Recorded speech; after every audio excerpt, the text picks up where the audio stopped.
Plongeur débutant, futur plongeur, plongeur expérimenté, bienvenue à Ocean Diver by Moad. Alors, cette chaîne unique au monde vous permet d'une part à connaître les différentes destinations de plongée avec toutes les explications nécessaires, tant en fonction de votre niveau, est-ce que c'est bon, pas bon, est-ce que deuxièmement, le côté financier, le coût, ce qui vous permet d'arbitrer entre les destinations. Et enfin, en fin de vidéo, ce que j'ai filmé sur place. Et ainsi, vous pourrez, parce que les goûts et les couleurs, chacun aime, il y en a qui aiment le macro, le gros, les trucs, la visibilité, les coraux, et vous pouvez vous-même ensuite savoir si ce que j'ai filmé correspond à ce que vous recherchez. C'est vraiment une aide à choisir. Mais il n'y a pas que. Il y a aussi le fait que je vais multiplier des vidéos sur du conseil qui vient en complément de vos formations traditionnelles. Quelle que soit la structure que vous choisissez, où je rappelle que tous ont une formation de qualité. Il n'y a pas de compétition, c'est tous des fans de la plongée. La différence se fait sur quelques deltas. Et puis, je rappelle encore, surtout pour ceux qui sont CIMAS français, les autres structures sont des structures de fun dive, c'est-à-dire de loisirs. Voilà. Et CIMAS, c'est beaucoup plus sportif. Ça ne veut pas dire que c'est pas fun, mais ça veut dire que c'est sportif. La crédibilité, 40 ans que je plonge, à l'heure actuelle où je vous parle, plus de 34 pays, très rapidement, d'ici un an ou deux, je suis facilement à 40, et dans l'essentiel des pays au monde. Bien sûr, il y aura, pour les grands pays, plusieurs types de vidéos. Ben oui, je peux pas faire une vidéo seulement sur l'Indonésie. Voilà. Donc après, je vais décortiquer. Komodo d'un côté, par exemple, Lambabuajo, Momer.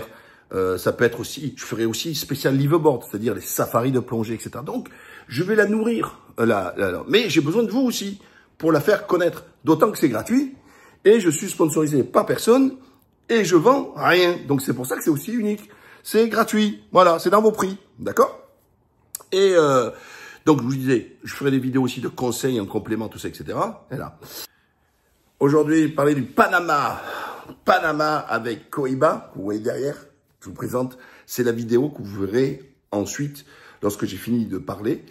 Là, c'est l'illustration que vous pouvez voir déjà pendant que je vous parle. Donc, le Panama, on a les Caraïbes. Donc, il n'y a rien.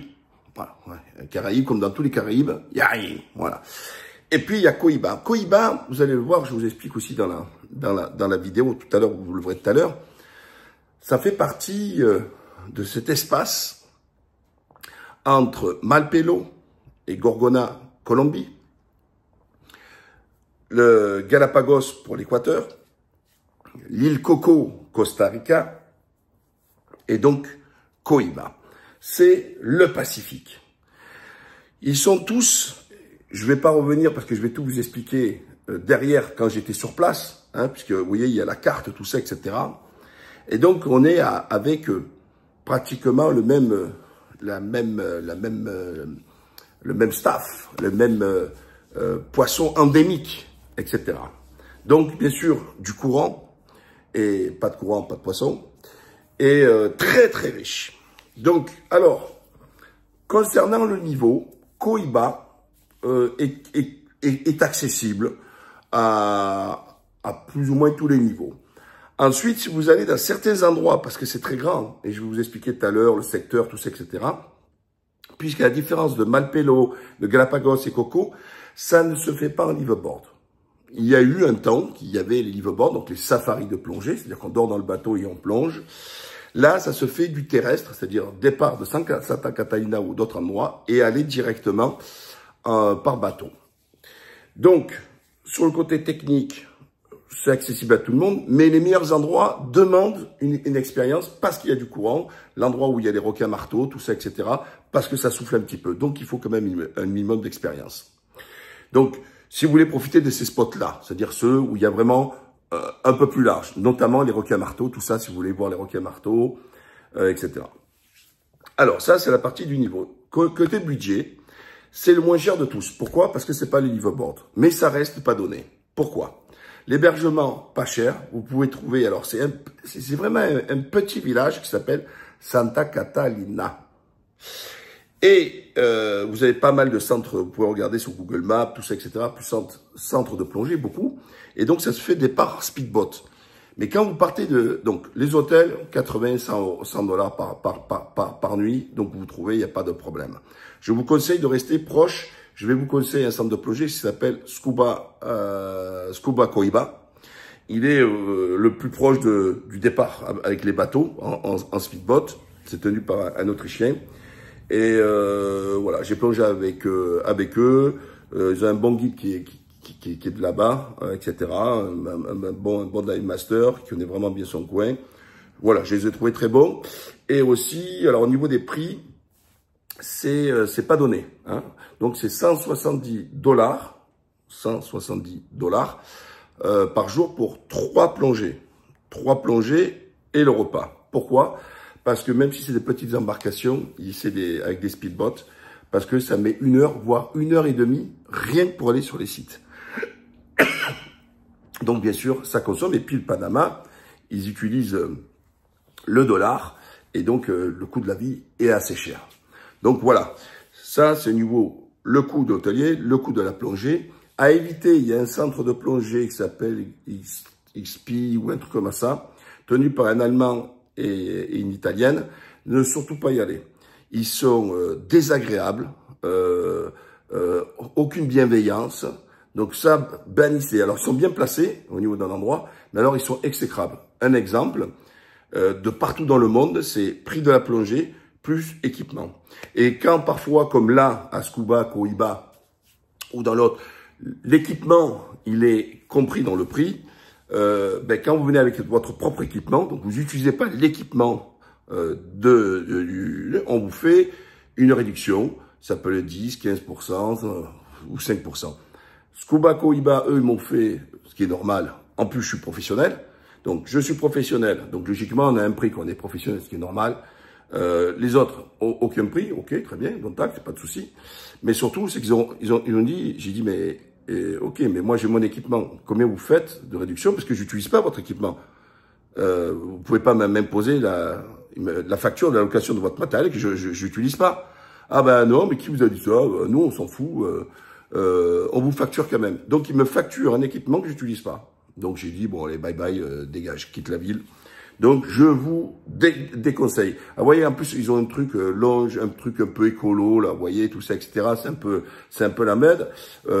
Et après, ils vous verrouillent parce qu'il y a un endroit, il n'y a pas les restaurants à côté, pour mieux vous harponner. Voilà. Donc, voilà, je vous fais attention, il faut vraiment les éviter, ces gens-là. Et je recommande, comme je vous disais, je le fais pas souvent, les recommandations, mais quand les gens ils sont corrects, je le fais. Donc, au niveau de la plongée, vous voyez, hein, il y a de tout, hein, du barracuda, du jackfish, beaucoup. Alors, il y a, comme dans cette partie du Pacifique, tout ça, où il y a des anciens volcans et tout, il n'y a pas vous n'y allez pas pour les coraux, pas de coraux, c'est de la roche, d'accord? Mais c'est très riche en poissons, très riche, hein, de partout, c'est très riche. Moi qui venais après les Bahamas, ça m'a fait tout drôle, donc dans la partie caribéenne. Donc, Coiba, j'en dis que du grand bien, j'ai beaucoup aimé. Vous avez exactement le même type de poisson que vous allez à Coco, ou Galapagos, ou Malpelo, tout ça. Le seul hic, comme je vous dis, ça c'est du départ terrestre. Ça aurait été mieux en safari plongée. Ça évite chaque fois ces transports qui sont assez longs. Alors, pour y aller, il faut partir de Panama City. Il faut compter à peu près 5 heures à 6 heures de transport. Les routes sont pas terribles. Etc. Donc voilà, à Panama, c'est pas top là-dessus. Il faut compter à peu près 250 $ le transfert. Mais si vous êtes à plusieurs, bah, ça vous diminue le transfert. Moi, je le recommande. C'est mieux peut-être que louer. Si vous voulez louer une voiture, louez une voiture. Donc ça, c'est au niveau des coûts. Et pour ceux qui n'ont pas des budgets extensifs, ils ne peuvent pas mettre 7000 $ pour aller... comment vous dire, 7000 $ pour aller au Galapagos ou alors aller à Coco, etc. Mais caméra voir, je trouve que c'est un bon compromis. Hein, au niveau du budget, c'est un bon compromis. Ils font le centre que je dis, ils font des packages. À vous de voir Si c'est intéressant de faire le package, ils proposent des formules sur plusieurs jours avec le prix de l'hôtel et la plongée incluse. À vous de voir si vous prenez votre hôtel de votre côté, si ça vaut moins cher que le prendre packagé. Ça, je vous laisse libre de faire. Mais un conseil que je vous donne, si vous n'êtes pas véhiculé, surtout à Santa Catalina, c'est près du centre de plongée. Parce que c'est là où il y a le plus de restaurants. C'est vraiment un petit bled, hein, donc, etc. Et que si vous vous écartez un peu à pied, c'est pas gérable. Donc, la localisation est très importante pour votre hébergement. Vous partez de 7h30 du matin, grosso modo, vous revenez vers 4-5h. Voilà, ça sert à rien de prendre du super luxe. Alors, après, si vous êtes surfeur ou votre conjoint est surfeur. Alors ça, oui, vraiment que je passe, vous voyez là, c'est full doré là. C'est tapissé. Si vous en retrouvez, il y a un courant froid là où elles sont. Il y en a peut-être 60, 70, vous voyez là, c'est tapissé là. Voilà. Regardez-moi toutes serrées là. C'est incroyable. Mais il y a un petit courant froid et elle reste là. Donc ça, c'était vraiment quelque chose de très particulier que j'ai jamais vu autant de raies ensemble. Un banc de raies, j'ai jamais vu ça. Regardez ça. Un banc de raies, ça, j'ai jamais vu. Donc, pour revenir à nos moutons, ceux qui ont un conjoint qui est surfeur ou vous-même vous voulez faire un peu des deux, c'est le lieu. Il y a beaucoup, c'est un spot pour les surfeurs et qui eux vont plonger localement, ils n'ont pas besoin de prendre le bateau. Et puis ceux qui plongent, ben ils sont obligés de prendre le speedboat, mais tout se passe à Santa Catalina. Donc ça peut faire des heureux là-dessus. Sur le côté autre, à côté culturel, tout ça, oubliez, il n'y a rien. Il y a une très grande ville qui est à peu près à 1h30, 2 heures de route, qui s'appelle Santiago. Pas Santiago de Panama, parce que Santiago, beaucoup de Santiago en Amérique latine. Donc voilà. Alors, donc je vous ai dit le prix de l'hébergement, je vous ai dit à peu près le coût sur les plongées sous-marines. Vous pouvez avoir accès notamment dans le centre de plongée aussi à du nitrox. Il faut payer bien sûr, je crois que c'est un supplément. Et je pense que grosso modo sur allez 6-7 jours, si vous faites 6 jours de plongée et tout ça, je trouve que vous pouvez s'en sortir économiquement le tout pour 2000 € ou $2000, l'ensemble avec l'hôtel, tout ça, la bouffe et compagnie. Voilà, en tirant un petit peu, je pense que vous rentrez. Et là, ça devient vraiment abordable et accessible par rapport au Galapagos où c'est en liveaboard, au Coco à 7000 ou 5005 sur Malpelo et compagnie. Voilà, donc ceux qui veulent y aller que pour le Panama et qui voudraient faire peut-être la partie Caraïbes, ne perdez pas votre temps, restez sur cette partie-là, restez sur la partie Pacifique. Et concernant, vous voyez là encore, c'est très riche en poissons, c'est très riche, vraiment sympa. Je compte y retourner peut-être avec mes enfants. Je reste un peu sur ma faim parce que il y a encore d'autres sites, parce que le territoire est grand. Hein. C'est plus de 35 îles, hein. Il y en a vraiment beaucoup. Changer peut-être de lieu de départ, etc. Bon voilà, je rebosserai un peu sur le truc parce qu'il y a encore matière à voir. Voilà, vraiment, il y a de quoi faire. Hein. Il y a beaucoup de sites de plongée. Pareil, si vous arrivez en groupe, c'est mieux parce que vous pouvez mieux négocier quand c'est des petites barques avec le propriétaire pour choisir des spots bien précis, tout ça, etc. Si comme moi, vous venez de façon individuelle, je suis un peu tributif des autres clients qu'il peut y avoir, etc. et de leur niveau, etc. Donc voilà, hein, c'est un peu plus compliqué. Mais si vous êtes déjà équipé, alors vous voyez, il y a pas mal aussi des frogfish aussi. Il n'y a pas beaucoup de petits staffs, mais il y en a, ouais, du frogfish et tout ça, etc. Donc ça, vous pouvez en voir. Voilà ce que je voulais vous dire sur Cohiba, et je vous laisse apprécier derrière. Donc, il y a une part où je suis sur place en train de vous expliquer, et juste après, toute cette vidéo là que vous voyez derrière avec ce que vous pouvez admirer et profiter sous l'eau. N'oubliez pas, abonnez-vous, partagez et commentez. Bienvenue à Cohiba, et naturellement, après mon intervention, la vidéo de ce qu'on voit dans les fonds marins. Voilà, bienvenue au parc. Là, on est dans la partie où il y a des rangers qui habitent, etc., qui préservent ce parc. Bien sûr, il faut payer pour la protection de ce parc. Et ils protègent puisque c'est interdit de pêcher. Je vais venir après vous montrer on va dire, la partie endémique des choses, à cheval sur plusieurs pays, où chacun, c'est aussi un parc. Ici, c'est 37-39 îles. Vous partez de Santa Catalina, il faut 1 heure de speedboat. Le bateau il est là-bas, il fait plus de 250 chevaux. Hein. Je dirais pas, il ne paye pas de mine, mais il y va. Et c'est bourré d'îles, etc. Des spots de plongée à gogo. C'est magnifique. Une diversité extraordinaire. Alors, ce que je vais expliquer, on est à cheval donc sur un parc sur 4 pays. Isla Coco, c'est le Costa Rica. Malpelo, Gorgona, c'est la Colombie. Galapagos, l'Équateur. On se retrouve donc là sur la base équatoriale avec des espèces endémiques et notamment le hammerhead, le marteau qui est ici. Alors, malgré, avec bien sûr bien d'autres. Là actuellement on est à Coiba, côté Panama, d'accord? Voilà.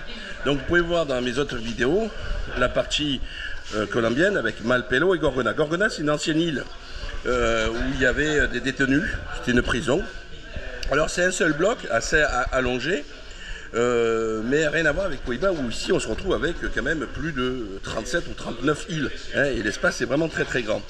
Alors ici on part du terrestre, c'est-à-dire qu'on part à la journée, du terrestre, sauf que Gorgona, il faut à peu près 15 heures de bateau, et pour Malpelo 35 heures de bateau. Quand on part du Costa Rica pour aller à l'île de Coco, c'est 35 heures aussi. Voilà, il faut 35 heures pour partir, pour aller à Coco. Pour les Galapagos, c'est assez grand. On part de Guayaquil ou on part de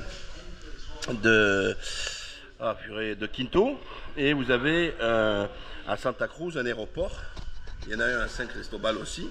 Et là, vous pouvez faire par exemple pour Darwin et Wolf seulement à partir d'un liveaboard, c'est-à-dire d'un safari de plongée. Voilà, vous avez toutes les explications maintenant. Et actuellement, on est ici, Coiba, pour Panama.